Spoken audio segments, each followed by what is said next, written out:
And one of the things 20 years ago is we were very eager to say to people, if you don't absolutely have to transition, don't do it. It is extremely difficult. That's not the message today, which is why these numbers have skyrocketed so much. And I think, Andrew, this is why the trans community is so neurotic, for lack of a better word, because you have people that are not served by transitioning medically. Like they go on this journey and find out there's a woman inside and there's just not for them. And it's very sad, but if therapists had been there to guide them, maybe they wouldn't have had to, destroy their body to this degree. The big change in the last 15 years has been the remarkable rise in young women who have decided to transition in their teens. Some of them doing the puberty blocker route, but many of them also just giving themselves testosterone. What do you ascribe that sudden growth to? Because it's not a demographic that had previously been that well documented. Nope.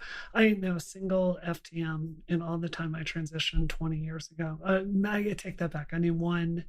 FTM is female to male. Female to male, yes. It is so weird today. If you look at the numbers, like there was a clinic I was posting out today, the numbers are like easily 80-20 now towards women. Like it's just a completely new cohort of people. So I think we've just got to be honest and say this is lowering the standards, which the DSM-5 did. It took it from only needing 2 out of 6 of the criteria to get a gender dysphoria diagnosis, which any gay person on the planet would qualify for. Go look at it. So give us the original six criteria. It used to be 4. 4, okay. But it was like you want to have the body of the opposite gender.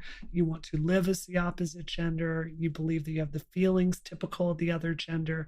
Today, it doesn't say that. It says you believe you have the feelings of this or some other unique gender you've created yourself, which is insane because there's literally no scientific basis for this. Something else entirely. Yeah. That is what children are being told, that they can become something non-human through a therapist. Yeah. And now some would say, and you see this argued in some places, Butler in some ways and others have argued this, that this is just a brave new world and that all humans can now pick and choose which gender they might want to be in one particular day or week or decade, that they might decide in their 20s to be a woman, in their 30s to be a man.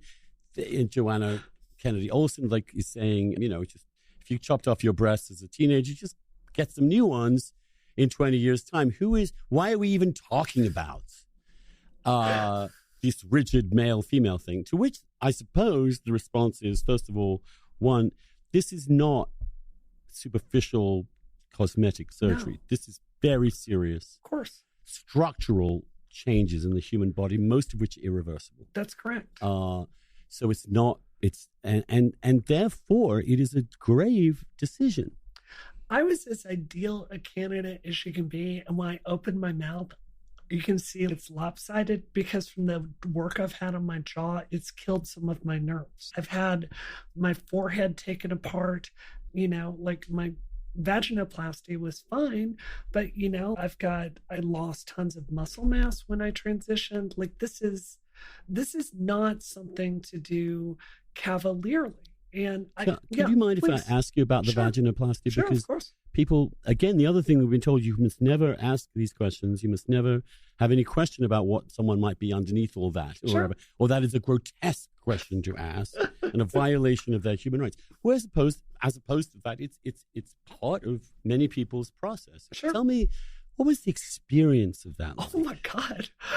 Well, it was Dr. Bowers did it. And you go down. A famous doctor. It's really interesting because Dr. Bowers is now in charge of WPATH. So if you're looking at the individual most responsible for sending the trans civil rights movement off course, she's leading that organization. And I have very torn feelings about her because she gave me a surgery that made my life much better, but she's ruining my civil rights. But all of that aside, it is a really extremely traumatic surgery. You go in, you're on so much morphine, you don't even remember the first 3 days. Your digestive system shuts down to the point you cannot poop for 4 or 5 days afterwards. You have to learn to pee all over again. And there's a ton of blood. Like, it is a really painful, difficult surgery. But I want to be clear, it is so much easier for me to have sex now. Orgasm is fantastic. No complications. I've never regretted it for a second.